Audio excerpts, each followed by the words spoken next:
Olá pessoal, tudo bem? Mais uma vez bem-vindos ao canal e hoje nós iremos tratar de um conteúdo que está presente no 9º ano do ensino fundamental aqui da Rede Pública de São Paulo. Esse conteúdo ele trata dos componentes físico-naturais da Eurásia. Primeiramente, o que seria essa Eurásia? O nome já nos sugere que seria uma ligação entre a Europa e a Ásia. Mas como se dá essa ligação? Quais são as fronteiras que dividem a Europa da Ásia? Existem países que estão nos dois continentes, cidades? Nós vamos ver um pouco mais sobre isso. Para início de conversa, vamos observar esse mapa que todos conhecemos, que é a divisão política da Europa e da Ásia. Nós temos o costume de dizer que a Europa faz parte do ocidente do mundo. Mas se nós observarmos bem, será que isso é assim mesmo? Porque se nós observarmos o meridiano de Greenwich, nós vamos perceber que grande parte da Europa está no Oriente, faz parte do Oriente. Aproximadamente 10% da Europa está no Ocidente. Então, isso nos faz ficar um pouco confusos. Esse mapa nos mostra um pouco melhor isso. Nós podemos observar em pontilhado o meridiano e vemos que existe uma pequena parte da Europa presente na parte ocidental, do lado esquerdo oeste do mundo. Então, por que nós dizemos que a Europa faz parte do Ocidente? Porque essa divisão ela é muito mais política do que geográfica. Como assim? Se nós observarmos o mundo, por exemplo, antes da Segunda Guerra Mundial, o que era um mundo ocidental na época? O autor René Guénon, ele é francês, ele é metafísico, ele escreveu em uma de suas obras que a civilização ocidental é uma e que a civilização oriental são várias. Ele quis dizer o quê? Que a civilização ocidental já conseguiu difundir uma cultura muito parecida entre os seus países. É claro que existem diferenças, mas se nós observarmos no Oriente, essas diferenças são muito maiores. Na parte da Ásia, por exemplo, entre os países asiáticos. E ele se referia principalmente à questão cultural e religiosa. Porque, na época, para ser considerado um país ocidental, não se referiam ao meridiano, a quem estivesse ao lado esquerdo do meridiano, mas sim aos países cristãos e protestantes, que muitos países da Europa são. Então nós percebemos que as linhas imaginárias criadas pelo homem para facilitar a localização e outras coisas, elas nem sempre são levadas ao pé da letra. A questão política, social, cultural influencia muito também. Se nós observarmos, por exemplo, durante a Guerra Fria, foi aquela disputa entre o capitalismo e o socialismo, representando os Estados Unidos, a União Soviética, nós podemos perceber que os países que estavam no bloco capitalista eram considerados ocidentais. Os países que estavam no bloco socialista, países orientais. Observe no mapa, por exemplo, a Alemanha, bem no centro do mapa. Ela foi considerada o símbolo da Guerra Fria, o Muro de Berlim. E a Alemanha está presente na parte oriental do mundo. Então, como que um país que está na parte oriental simbolizou uma divisão de mundo oriental e ocidental?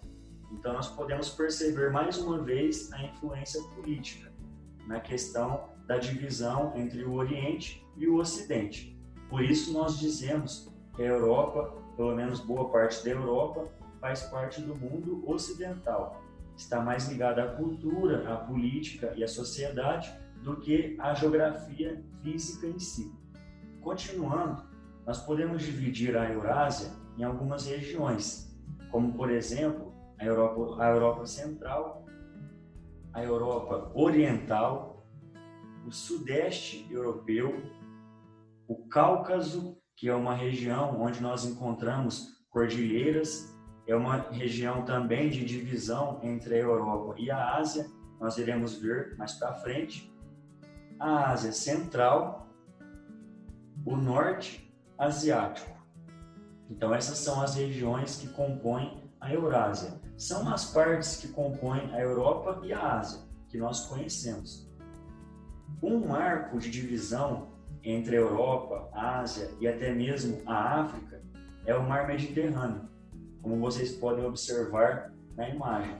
O Mar Mediterrâneo ele se liga ao Oceano Atlântico do lado esquerdo, como nós podemos ver, pelo Estreito de Gibraltar, e pelo lado direito, aqui no canto inferior direito, nós podemos observar o Canal de Suez, que passa na região do Egito, que são lugares de muitas disputas históricas por território, porque são lugares que permitem que você se ligue a continentes de uma forma muito mais rápida.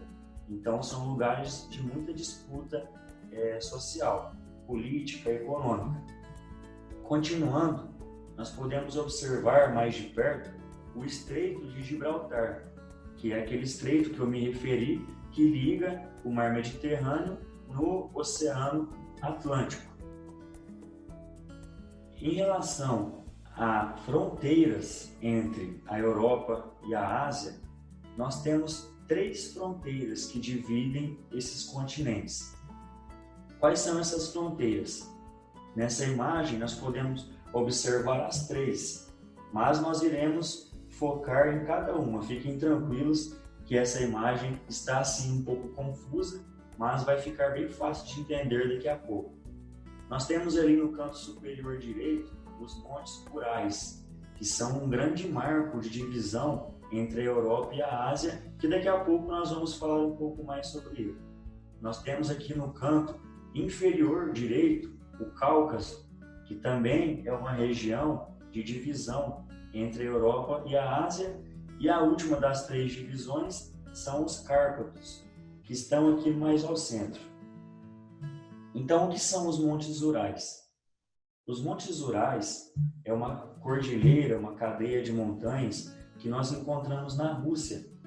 A Rússia, ela é um país que está dividido em 2 continentes. Ela é o maior país do mundo e ela possui uma parte na Ásia e uma parte na Europa. A divisão entre a Europa e a Ásia nessa região é justamente os Montes Urais. Uma curiosidade é que os processos erosivos, chuva, vento, eles, com o desgaste que eles causaram nos Montes Urais, eles deixaram expostas muitas riquezas minerais. Por exemplo, o manganês. O manganês é muito utilizado na fabricação do aço, como uma liga entre metais, e também o ferro e outros minerais. Então é uma região que também possui riquezas naturais de valor econômico. Nós temos também nos Montes Urais as florestas Komi. São florestas que são consideradas patrimônio histórico da humanidade. Os Montes Urais eles foram formados no período Carbonífero. O que significa isso? Se nós observarmos a era geológica, nós vamos ver há 350 milhões de anos atrás, até aproximadamente 300 milhões de anos atrás, nós temos no período Paleozoico, que é um dos períodos que compõem as eras geológicas, o período Carbonífero. Nesse período, houve um choque entre placas nesse local que formou ou iniciou a formação dos Montes Urais. Seria o local onde hoje se encontra a Sibéria, a Rússia, a Sibéria, que se chocou com a Laurásia.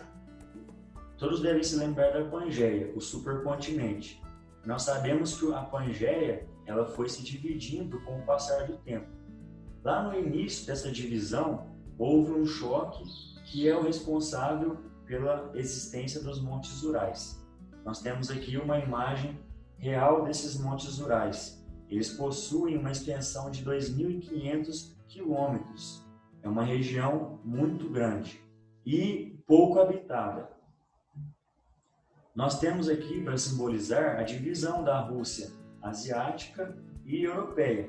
Você pode observar em vermelho a parte europeia da Rússia e em laranja a parte asiática. É importante falar que na parte europeia da Rússia se encontram 70% das pessoas que vivem na Rússia.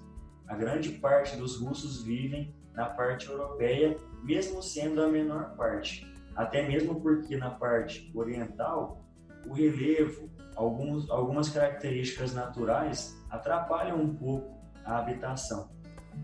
Continuando, um segundo elemento natural que divide a Europa da Ásia são os Montes Cárpatos. Os Montes Cárpatos, vocês podem observar na parte mais escura do mapa, eles também são considerados elementos naturais que dividem, lembrando que não estamos falando apenas das montanhas em si, e sim da região em que ela está. A região dos Montes Cárpatos é considerada uma fronteira entre a Ásia e a Europa.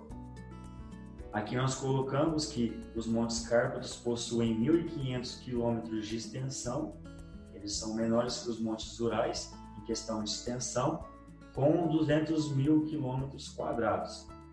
Por último, uma terceira divisão entre a Europa e a Ásia seria o Cáucaso. O Cáucaso é a região onde nós encontramos a Geórgia, a Armênia e o Azerbaijão, como vocês podem observar.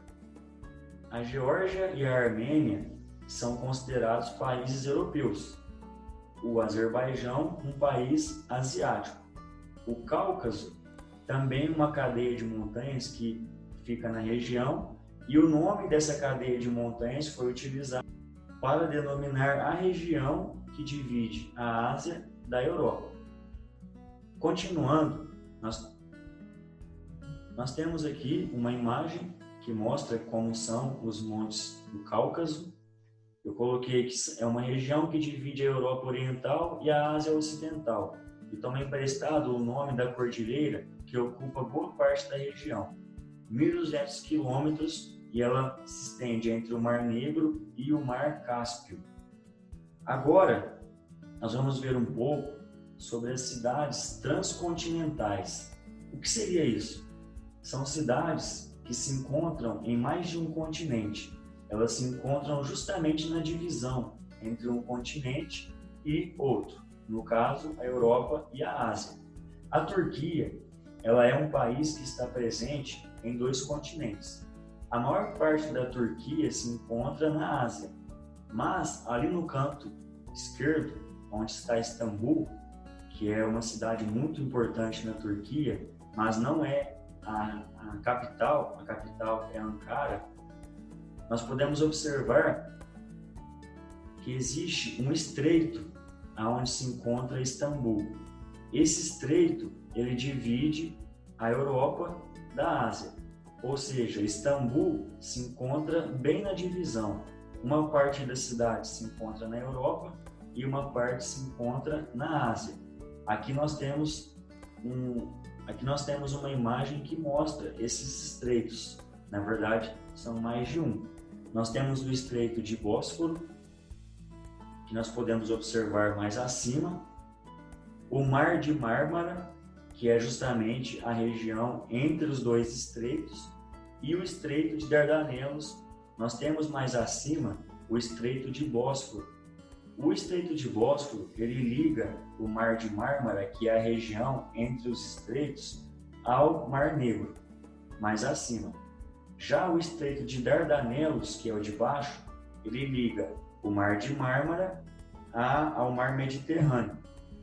Então, é uma região de divisão entre a África, é uma região de divisão entre a Europa e a Ásia, através dos estreitos.